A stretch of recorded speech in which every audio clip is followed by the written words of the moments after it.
Yes, welcome back into Temple and Heilprin. We are at Monk's Bar and Grill in Sun Prairie. We are here every Thursday from 6 to 7. Jesse Temple, Zach Heilprin with you. Badgers going out to Washington State, take on the Cougars on Saturday night. We will be there. Wanted to get into a little preview of Washington State. It's the second time Wisconsin's going to face them in this, back-to-back years. They obviously played them last year.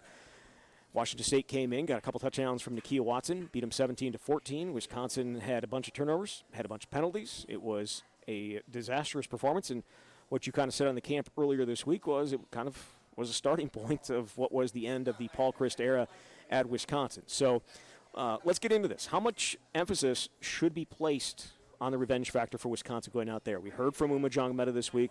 I know there's some other guys that have talked about it as well, but how much emphasis do you think is being placed on that? Well, one thing that I thought was interesting was there was a social media video put out, which they do frequently, of Luke Fickell talking to the team this week, and he mentioned not wanting to put an emphasis on that.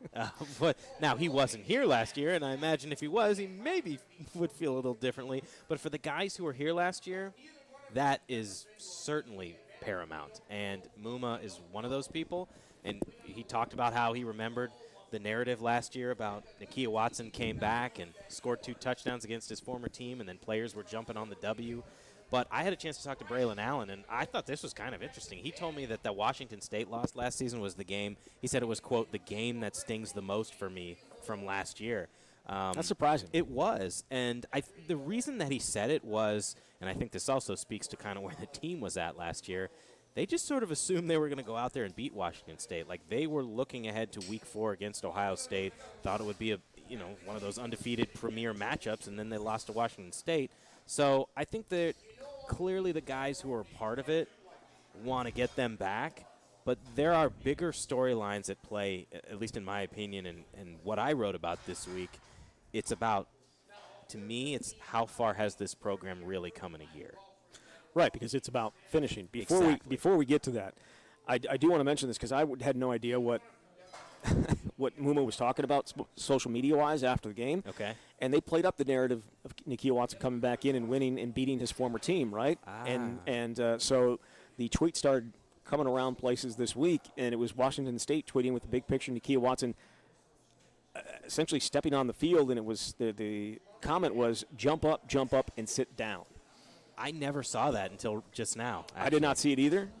However, it is bookmarked just in case that it could be used for content on Saturday night, because Muma said they're going there to make things right. Yeah. Whatever that means, it is what it is. They're going there to win. They're going to win to get some revenge for it. That said, Luke Fickell's message is on something else. It is on finishing, because how many games last year were they unable to finish in the fourth quarter, and it started with this one. As he has said on multiple occasions since he got here, and he reminded him another social media post when he was talking to the team after a late February workout. He said, we were 1-4 last year in games decided in the fourth quarter, and he was talking about how that's the difference in his season, and he was saying how we've got a hell of a lot of work to do to learn how to finish when you get punched in the face, when you get down 10, when you get down 14 points. We want to see who the dogs are when it really gets tough, and that was hammered home at every stage of the offseason. It wasn't just the preseason, the pre-spring practice workouts. It was in the spring. It was during the Squat Fest with Brady Collins. It was when they were running the stadium steps in July and it's hotter than 80s. And Ricardo Holman said that was what got me through those workouts, is that constant reminder, because they know they fell short last year. So that's why, to me, this game is so important, because it's a marker. And one thing I heard people say, at least in the comment section, was, oh, what does it say about where Wisconsin's football program is, that this is the game that you're using as the measuring stick? And it's like, I got news for you, people. They lost 6 regular season games last season. The only reason they got to a bowl is because they beat a Nebraska team by 1 point on the road that was 2 in 1,000 in games decided by 1 possession. So they finished that one. They did. That's how they got bowl eligible. So this is a marker of where they are. It's just not the only marker. There are going to be other ones. It's the first opportunity to show you are a different team. Yes. It's the first opportunity to show you're a different program. And this is because of what happened last year, this is a team that you did not beat last year. It's one of 5 of 6 of their losses that they're actually going to see again this year, have an opportunity to get back at. And That's huge. That's huge for a program that overhauled its staff, overhauled its philosophy. You can talk about what you want about in terms of its mindset, and that hasn't changed. We're going to be tough. We're going to be dependable. All the cliche words you want to use, but you overhauled everything, and this is the game, the first opportunity you have to go and show that it changed something. You know what's really interesting to me is on that topic of mindset. Honestly, this was the most interesting quote to me in the story that I ran about this. When I was talking to Hayden Rucci, he was saying that it felt to him, and he's a guy who's fifth-year senior, so he's been around the block. To him and other guys who were on the team last year, that he said we would get into tough moments in games, and it was hard to escape that. Like, you get this feeling of, oh, crap, we're losing. We made a mistake, and he said it almost seemed unovercomable. Maybe that's not a word, but you know what he means. And he said whether it was from the coaching staff down or whether it was just on the players. I thought that was a really interesting comment from a guy who's been around here for a long time.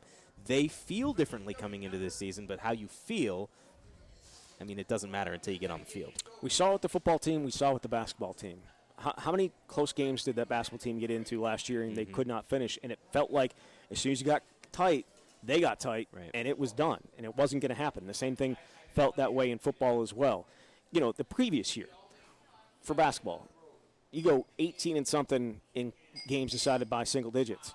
You felt like every time you got in a single-digit game, you're going to win it. It is a mindset. It can become something that it gets into the back of your mind, and you can't lose it. And maybe the football team had that last year, and again, maybe it started with Washington State. Yeah, multiple guys talked about they agreed with that comment, and it was not something I really considered before because there was so much else going on last year. But when you really think about it, it makes some sense. They just weren't able to win a lot of those close games. Yeah, for sure. All right, moving on here. Which defensive player has the most pressure on his shoulders in dealing with Cam Ward in an offense that put up a bunch of points and a bunch of yards last week? Cam Ward had, 3 touchdowns and threw for a million yards, and they had one receiver that was over 100 yards. Again, another guy was close to 90. So they have a really dangerous passing attack. I'm not overly – I don't know how anybody feels about this. Not overly concerned with their rushing attack in terms of the running backs. Cam Ward, though, obviously a challenge. I want to go with an entire position group, which is the cornerbacks. Which you can if you want. All right. I'll let you do that. Thank you for widening the parameters of this question. Your name does come first in the show. Okay. I don't know who came up with that. It wasn't me, though.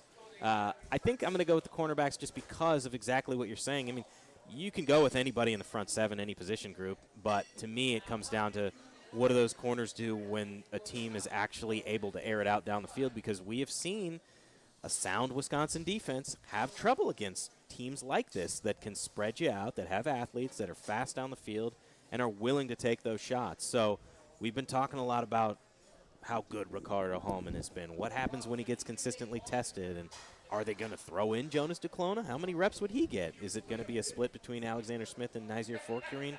How good can that group be when they are truly getting tested? And it's going to be a big test. I think Cam Ward is so much more comfortable now than he was in Game 2 last year, right? I mean, and Hunter Wohler talked about that. He thought he looks a whole lot more comfortable in this offense. And, it's not that – I mean, he was familiar with the offense because they ran it at Eastern Washington as well. So when he came in, it wasn't like it was a whole brand new thing when he came in and was running it at Washington State. Wasn't he at Incarnate Word? What did I say?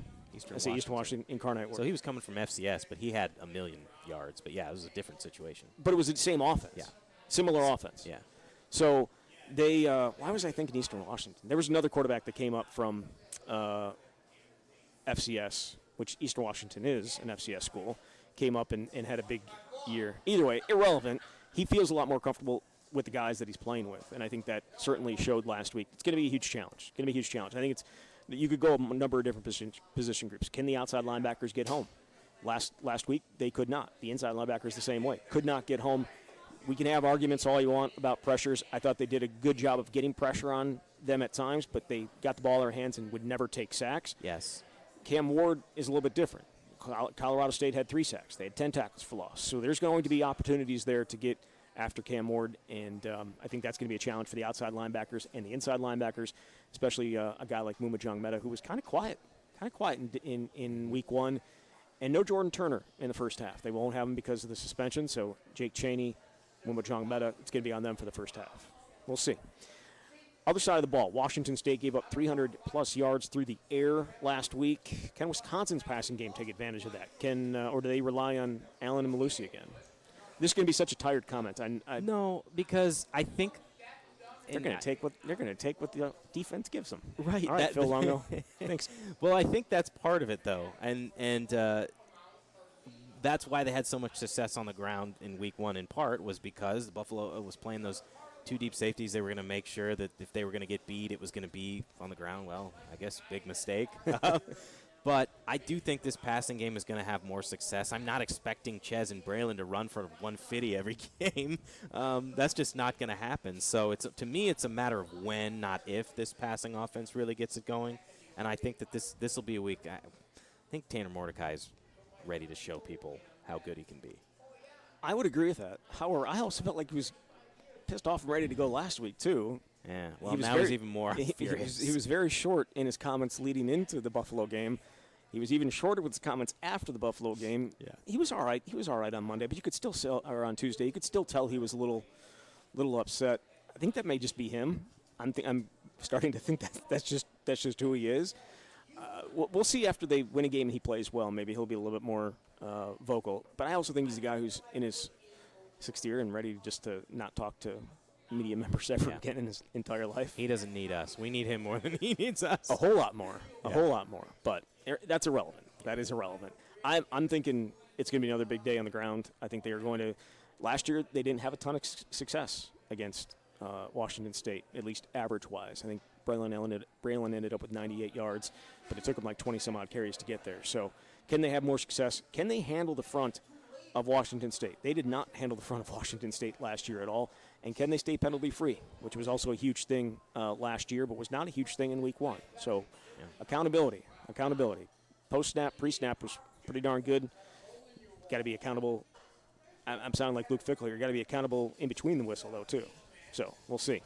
Again, it'll be Wisconsin and Washington State coming up on Saturday night. We're going to pick that game coming up here in just a little bit. We've got 5 other games to pick as well. We are live at Monk's Bar and Grill here in Sun Prairie, getting ready for NFL football coming up here in just a little bit. Lions and the Chiefs kicking the NFL season off coming up on Saturday. Badgers going to be playing 6:30. Packers the next day at 3:25. Come on by. They've got $15 domestic buckets of beer, and they also have Jell-O shots for every touchdown. All right, coming up, picks. You're listening to Temple and Heilprin.